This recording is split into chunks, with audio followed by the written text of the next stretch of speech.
QuickBooks Pro Plus Desktop 2022 enter transaction for payroll using bank feeds. Get ready because we bookkeeping pros are moving up the hilltop with QuickBooks Pro Plus Desktop 2022.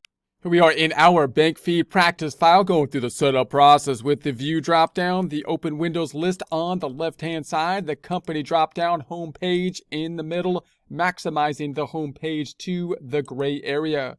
We go to the reports dropdown, company and financial. Take a look at the balance sheet standard. We're going to be customizing that report up top with a range change from 010121 to 123121. Fonts and the numbers. Changing the font, bringing it up to 14. Okay. Yes, please. And okay. Reports drop down again, company and financial, going to the profit and loss with a range change from 010121 to 123121. Customize that report with the fonts and the numbers again, changing the font, bringing it up to 14. Okay, yes please, and okay. Then the reports drop down again. Accounting and taxes, trial balance with a range change from 010121 to 123121. Customizing that report, fonts and numbers, changing the font size up to 14. Okay, yes please, and okay. And then we'll open up our bank feeds with the banking drop down, the bank feed center and bank feeds. We're going to maximize the bank feeds to the gray area.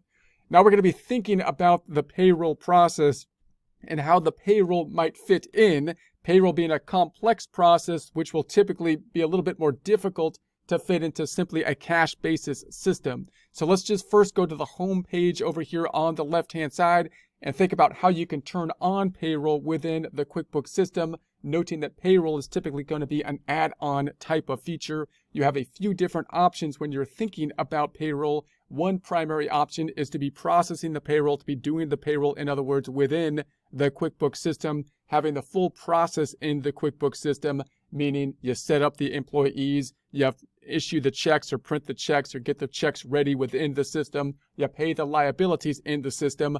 The other way you can do it is to have somebody else do the payroll process, a third party, which is common for small to mid-sized businesses, someone like an ADP or a Paychex. They do some of the human resources types of things, allowing the distribution, the pay stub information of the checks, and possibly helping out, of course, with the quarterly tax forms, the forms 941, the yearly information, the 940, and then, of course, the W-2s and the W-3s. Those are two of your primary options that you would like to consider. Note also, even if you're setting up a fairly basic payroll, you probably want to get advice on how best to do so, and you would like to get advice from somebody that you're not going to be having the purchase of payroll from. In other words, if you talk to someone that is a QuickBooks advisor, they of course have incentives to tell you how QuickBooks will work with regards to payroll. If you talk to an outside payroll provider like an ADP or a Paychex, they will tell you the benefits that they have because they have an interest in it. You might want to pay like a CPA or an accounting firm to just advise you on the best ways or the pros and cons of different payroll setups, and then go from there and then go to the providers and see which setup you would like to do.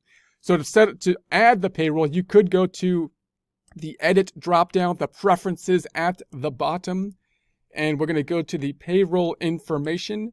And then if you go to the company preferences, here's your payroll. Now, if I turn on the manual payroll down here, then it's going to give you this little pop-up to say, hey, look, you may not want to use the manual payroll for practice, but manual payroll is a great tool just to get a look and feel of how the payroll will be working. The reason you don't want to do it in practice is that you don't have that internal control with the computer calculating the payroll taxes and helping you out with the information to process then the payroll forms as much as you would if you had the full service payroll, but it gives you a good idea about it. So we're going to say, let's go ahead and close this.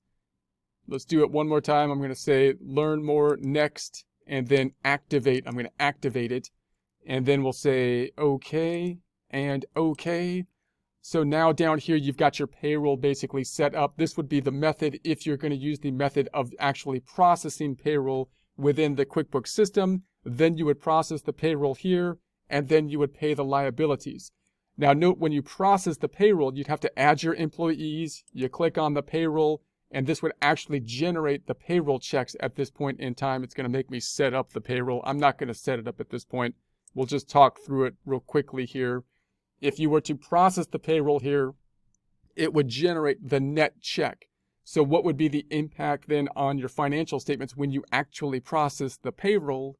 If we go to the balance sheet, we would have the checking account would be decreasing by the amount of the net check. Then we would have some kind of liabilities for the withholdings that we're taking out, as well as the employer portion of the payroll taxes. And then on the profit and loss side, we would have at least one account for payroll expenses, possibly another for the payroll taxes. And you could break out the payroll accounts in different ways. So we can get into payroll. We have courses on payroll if you want to get into payroll in more detail. But that would be the general idea. And note that in that system, you would be processing that when you generate the payroll, and that's when the bank account would be impacted. Therefore, how do the bank feeds fit in to a system in which you're processing the payroll in the QuickBooks system? If we go back to the bank feeds, it would have to be a matching system. So if I hit the drop down over the filter over here and I see just the checks, if we look at the checks, we're going to say checks, just the decreases, and close this out.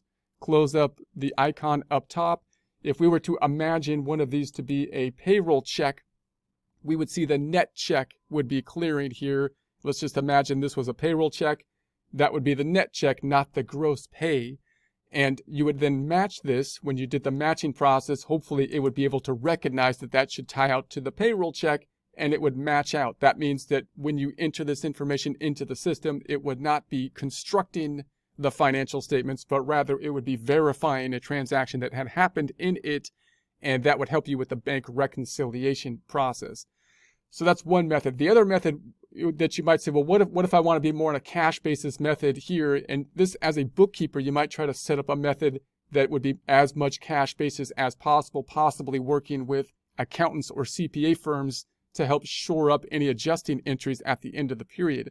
So you might work with like an external payroll, like an ADP or a Paychex, and they might then process the payroll checks themselves. You'd still have the net checks that would clear the bank that would be processed, but the payroll companies then would be in charge of doing things like the payroll stub, reporting the information to the employees, doing some of the human resources type of stuff, and then on our side, what would we, as the accounting and bookkeeping side, be responsible for? Entering the data into our system so that the financial statements were correct, and then reconciling the bank account for the items that clear the bank account. So if you got information from like an ADP or Paychex, let's imagine that they process the payroll on their side. Then what's going to happen? They provide the information to the customers to the employees, and they give you some report that would look something like this, right? We would say, okay, these are each of our employees. We're going to imagine 2 employees. They would have a net pay. They got the federal income tax. They got the Social Security, and they've got the Medicare for our 2 employees. And we can imagine them as a total, which would be the total pay. You can kind of imagine the transactions of your entire payroll as if they were one person, where we would have the total pay, the federal income tax, the Social Security, and the Medicare. Now, these are the 3 withholdings that we're taking out of the pay to get to basically the net pay that would be going to the employees. We could have more withholdings in a more complex system, such as state taxes, which would differ from state to state, and possibly benefits like a 401k and Medicare, medical benefits, and so on, insurance and whatnot. But the idea and the concept would basically be the same. We could take this information and enter it into our system. Now, we could try to do that on kind of an accrual basis, meaning we enter this into the system and we record the liabilities just as would be done if we process the payroll in our system, meaning when the payroll is processed, we debit the expense account for payroll expense for the 6983, for example. We then credit the liability for these 3, which would be the 1554, and then the checking account would go down by the 5429. We would also have the employer taxes, which would be Social Security, Medicare, and possibly federal unemployment tax. which would be another transaction which would not have a cash component to it at all, which would be an increase in the payroll tax expense, the other side going to a payroll liability. Or if we were on a cash basis method, we might just say, hey, look, I'm just going to wait until the net checks here, this net check and this net check, are going to clear the bank. And when they clear the bank, you could then go in here and just basically say, I'm going to post it in here as if, say, this check, for example, was a payroll check. I'm just going to put it to the account of payroll expense at that point in time, which again isn't exactly correct on an accrual basis, because the payroll expense should be the gross check, not the net check. But it's really a timing difference that we're going to be dealing with. If you put it on the books as basically the net check, because you're trying to stay in a cash basis method, and you're going to depend on your accountant at the end of the period to make any necessary adjustments to take it to an accrual basis, either for taxes or for financial reporting purposes, then you could just say, I'm just going to keep it as a net check. I'm going to record this when it clears, and I'm just going to recognize it as payroll expense as a net check for the two employees like you normally would. And then at a later point, they will process then the taxes that are going to be owed. And so when we pay the taxes, both the employer taxes, which would be these items, and the employee taxes, the stuff that we withheld, those eventually will be paid.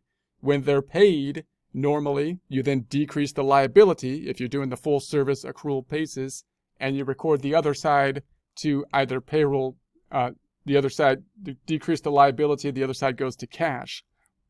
So under this system, we could say, well, if I only recorded the net check on a cash basis when the check's actually cleared, then when we actually pay these items, we're going to record those as we see them clear the bank as basically a decrease to cash. They would come through the bank feeds, and then the other side would be recorded to payroll expense, and we would be grouping payroll expense and payroll tax expense into one group.